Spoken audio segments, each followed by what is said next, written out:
Nous, les gargouilles, nous sommes étranges, des hommes défigurés en quelque sorte. Que faisons-nous ici, dans la pierre? Sans nous, il n'y aurait que des anges et des vierges à Notre-Dame. La cathédrale ne représenterait que le ciel et non la terre. Regardez-nous et vous verrez votre partie sombre, celle que vous cachez lorsque vous mentez aux gens.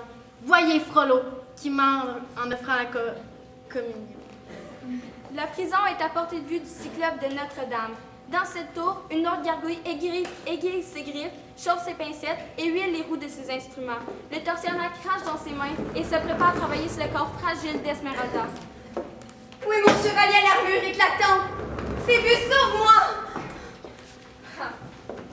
Rien ne sert de crier ou d'appeler à l'aide, ma belle Esmeralda. Tu es maintenant sous ma coupe. Que pourrais-je bien te faire? Clouer ta langue avec du bois pointu? Non, je ne t'entendrai pas assez crier. Ça serait pas beaucoup amusant. Te brûler l'épaule avec ces chaînes? Non. Ça ne serait pas assez douloureux. Après, j'ai toujours une idée pour les parties intimes. Mais on m'a dit que tu étais danseuse, n'est-ce pas? Oui, je danse. Bien. Alors regarde, j'ai une magnifique chaussure pour toi. Une chaussure? Oui, celle-ci a 2 vis. Ces vis, tu tournes celle-ci vers la droite et celle-ci vers la gauche, de sorte que ton pied est porté dans 2 directions totalement opposées. Devrais-je tourner les vis? Non. Bien. Greffier! Confesse-toi, je tourne la vis. Je confesse La sorcellerie, que je suis une sorcière, le meurtre, que je suis une meurtrière. bien d'autres. Je suis morte avec Phébus. On ne peut pas mourir 2 fois. Une seule fois suffira, ma jolie. Mais maintenant, on va t'emmener tranquillement à l'échafaud. Et à cet échafaud, nous allons te pendre. C'est mieux que le bûcher, n'est-ce pas? Le bûcher, c'est vraiment pas terrible. Crois-moi, ça sent le cochon cramé.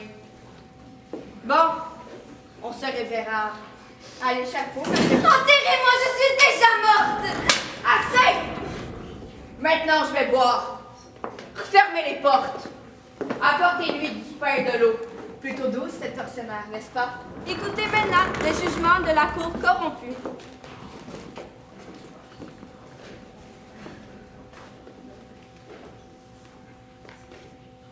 Dieu soit béni, la gueuse avouée.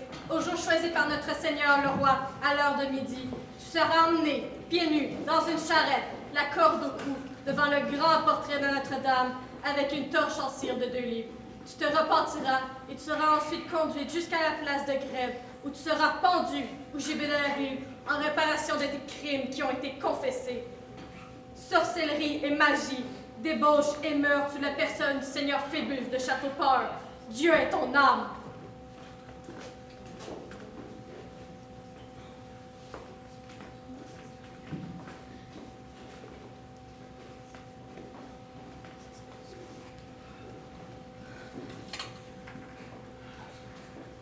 Je n'ai jamais voulu te faire du mal, ni tomber amoureux, mais le destin s'est abattu sur moi.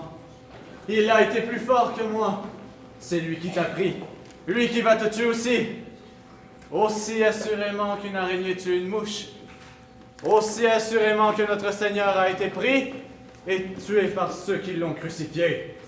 Lui aussi a imploré son Père d'être libéré du destin afin d'aller au paradis. Mais ni lui, ni moi, n'y pouvons y échapper. Toi, Esmeralda, tu peux échapper encore à ce qui te semble fixé et certain. Ton destin est entre tes mains. Mais comment est-ce possible? Je suis condamnée. L'Église est puissante, mon enfant. Moi, je suis l'Église.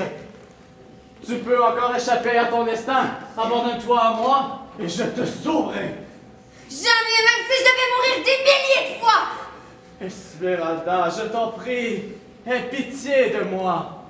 Tu penses être malheureuse, mais tu ne sais pas ce qu'est le malheur. Oh, être un prêtre et aimer une femme. Aimer avec toute la fureur de l'âme et être haï.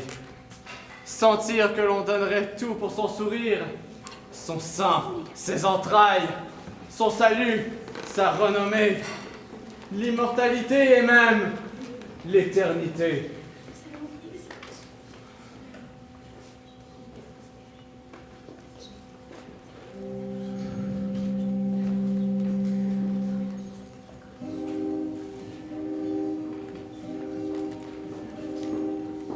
J'étais un homme heureux avant de te connaître. J'avais refoulé tout au fond de mon être cette force du sexe étouffée de mon adolescence. Je n'avais que deux maîtresses, la religion et la science. Oh, être prêtre et aimer une femme, l'aimer de toutes les fureurs de son âme. Contre vents et marées, j'étais inébranlable, droit et fier comme une tour de cathédrale. Mais quand tu vins comme un ver me ronger par dedans et réveiller en moi le feu d'un vieux volcan. Oh, être prêtre et aimer une femme, l'aimer de toutes les fureurs de son âme. Je vivais loin des femmes, flagellé dans ma chair, quand au cœur de la nuit ce fut comme un éclair. Distrait de ma prière, j'ai ouvert ma fenêtre au jour qui se levait pour te voir apparaître. Oh,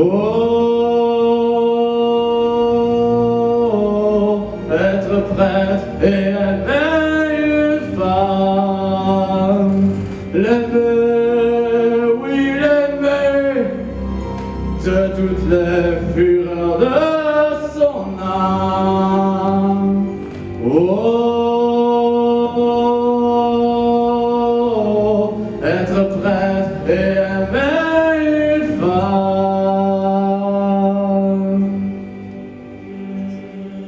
Caresse-moi d'une main, torture-moi de l'autre. Fais-moi expier ma faute. L'enfer où tu iras, j'irai aussi, et ce sera mon paradis. Oh, être prêtre et aimer une femme, l'aimer, oui l'aimer, de toutes les fureurs de son âme. Oh, être prêtre et aimer une femme, une femme.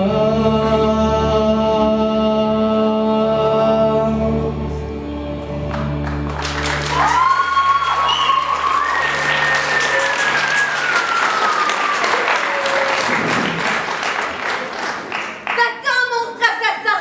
Va-t'en! Laisse-moi mourir! Puisse ton visage être taché à jamais du sang de nos morts! Rien ne pourra jamais nous unir! Pas même l'enfer! N'y a-t-il aucun espoir? Phébus! Ah, ne prononce plus jamais ce nom! Il brûle mes oreilles! Phébus, tu es mort pour moi! Alors rejoins ton chevalier! Tu es mort!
J'arrive, mon chevalier! Oh! Mais pourquoi Esmeralda ne voit pas le mensonge dans la main pure de Phébus? C'est une gargouille déguisée en ange! Une gargouille! Ah, c'est pas fait ça!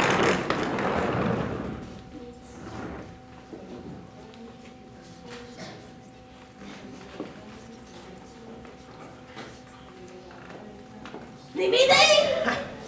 Voyons donc, là!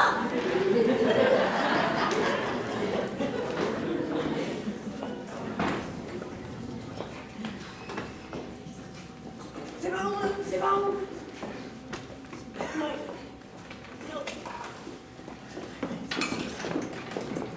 À propos de la robe de mariage, J'en ai commandé une du meilleur tailleur de Venise. Mais je vais vous faire une surprise. Par contre, je me suis dit que je voulais faire que ma douce étendre s'achète 2 robes. J'ai bien mieux à faire avec sa dot. pardon? J'avais prévu un éclairage avec de l'hôtel d'honneur, mais merci, c'est gentil d'avoir pensé à moi. Non, ce que je veux dire, c'est que j'ai bien mieux à faire que de vous déshabiller. Que de vous habiller. Vous déshabiller bien plus intéressant. Coquin, nous ne sommes même pas encore mariés, mais vous pouvez m'embrasser maintenant que nous sommes fiancés.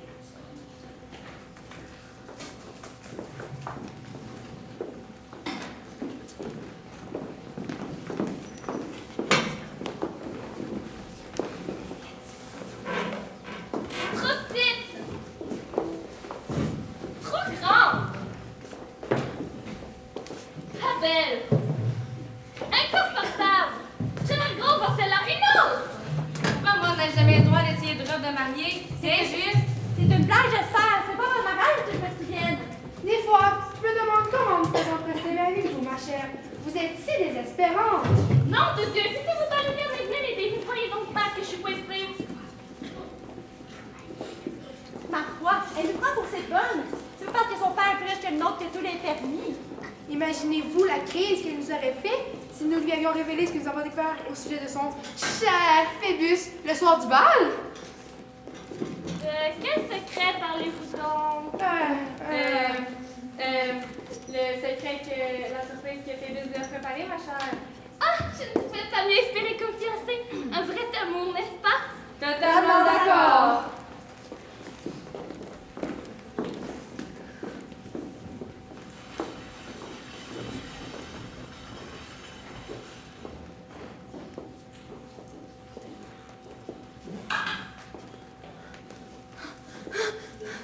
Phébus, mon chevalier! La cour a menti! Phébus, sauve-moi! Non! Phébus! Tous les démons sont ici! D'où vient ce cri affreux? La sorcière que nous amenons à l'échafaud. N'est-ce pas la gitane qui a essayé de me séduire, coquin? Non, toutes les gitanes se ressemblent.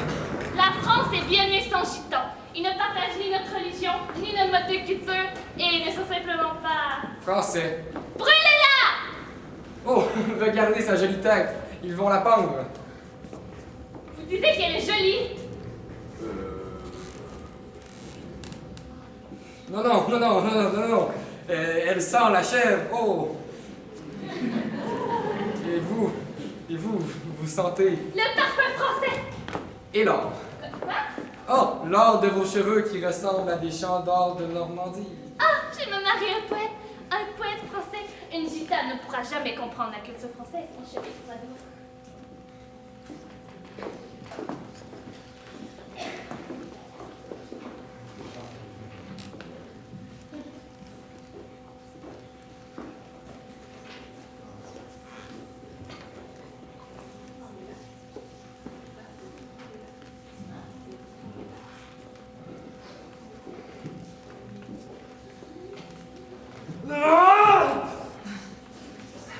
Frollo se cache le visage pour ne pas voir l'échafaud, alors que la lumière de sa vie est sur le point de s'éteindre. Oh Esmeralda, tu es, madame, Notre-Dame de Paris. L'enfer où tu es devrait être le paradis. Ta vue est plus charmante que celle de Dieu. Amen. Viens, il est temps.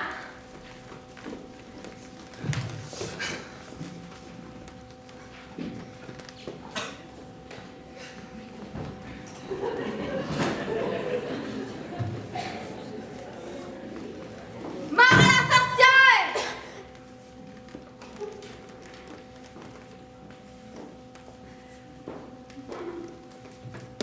Sanctuaire! Sanctuaire! Sanctuaire! Sanctuaire! Regardez les femmes rire, pleurer. Regardez cette foule enthousiaste se soulever. Quasimodo a toute la beauté pour lui. Il est beau. Regardez-le. Cet orphelin, cet enfant trouvé, ce paria. Il regarde le visage de cette société dont il a été banni et dans laquelle il a intervenu si puissamment. Il regarde le visage de cette justice humaine dont il a arraché le gibier, de ces tigres ayant les mâchoires vides, ces policiers, ces juges et ces bourreaux. Il regarde ensuite le visage du roi, déshonoré et battu par Quasimodo, le plus méchant des hommes.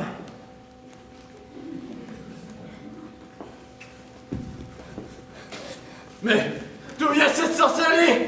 Un esprit fantomatique dans la demeure de Dieu? Aidez-moi! Sauvez-moi! N'aie pas peur. Je suis vraiment laid, n'est-ce pas?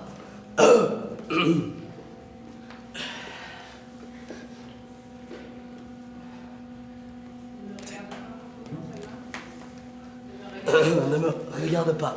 Écoute-moi seulement. Je n'irai pas dans ta chambre. L'hibou ne partage pas le lit de l'alouette. Les paras. Le jour se restera ici. Le soir, tu pourrais te promener dans toute l'église, mais ne la quitte jamais. Sinon, il te trouverait, il te tuerait et je mourrais. Ma vie au-delà de ces murs est terminée. Comme mon amour pour Phébus. N'aie pas peur. Approche, bel homme. Merci. Je ne peux pas t'entendre, mais je vois que tu me souris. Dans ta chambre, je l'ai déjà dit.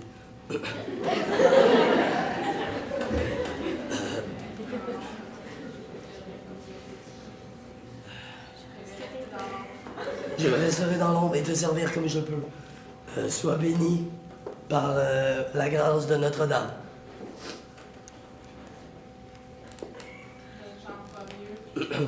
Je ne chante pas mieux que le corbeau, mais mes cloches peuvent sonner pour toi. J'y vais.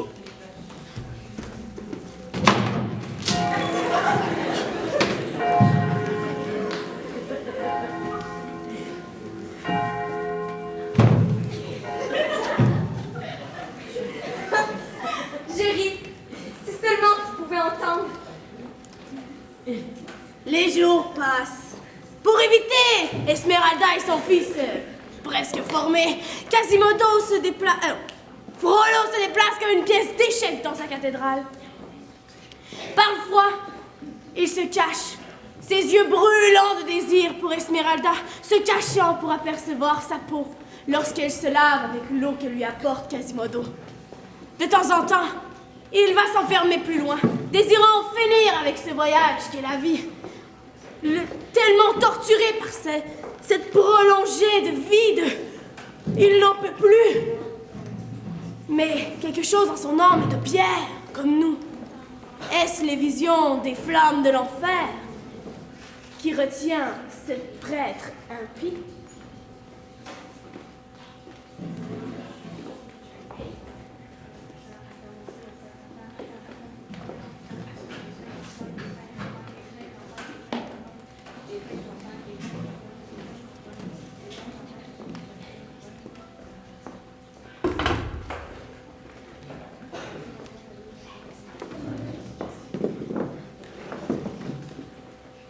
Dans mes rêves, je me suis mariée à un chevalier à l'armure éclatante.